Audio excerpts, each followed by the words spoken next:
Hey, church family. It's Tuesday with Ty. It's December 1st, and I get to share a little encouragement with you today.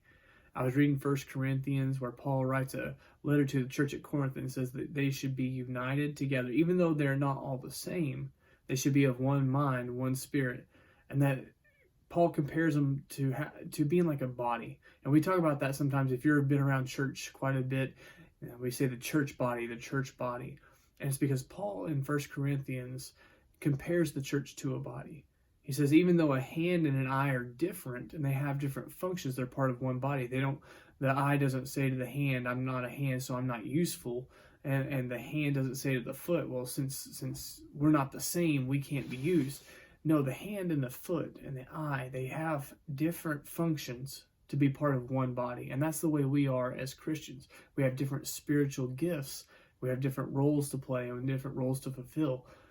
And so I'm curious to know, do you know your spiritual gifting? Every Christian is given gifts by the Spirit, the things that are not natural.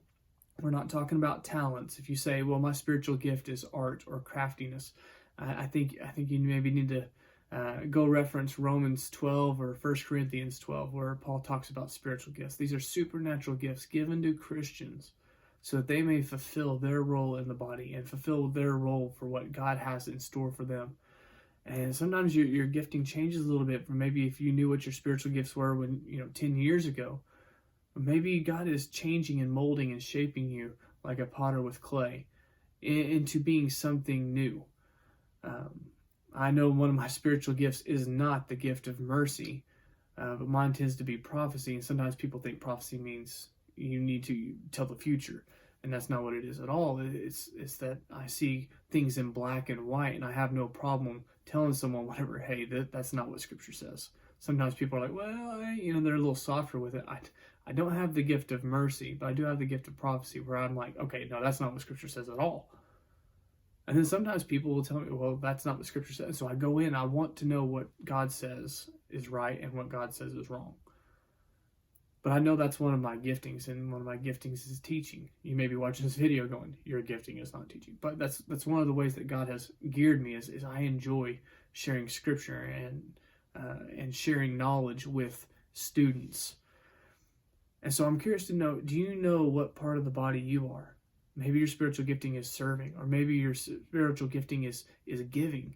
Maybe your spiritual gifting is teaching, and you teach Sunday school, or maybe you've thought about teaching something, you would like to do that because you like sharing. Maybe you don't like to be in front of people, and you like to be behind the scenes, and you like to help. What is your spiritual gifting? I want to encourage you to spend some time later this afternoon, maybe spend some time in the morning, and read Romans chapter 12 and read 1 Corinthians chapter 12.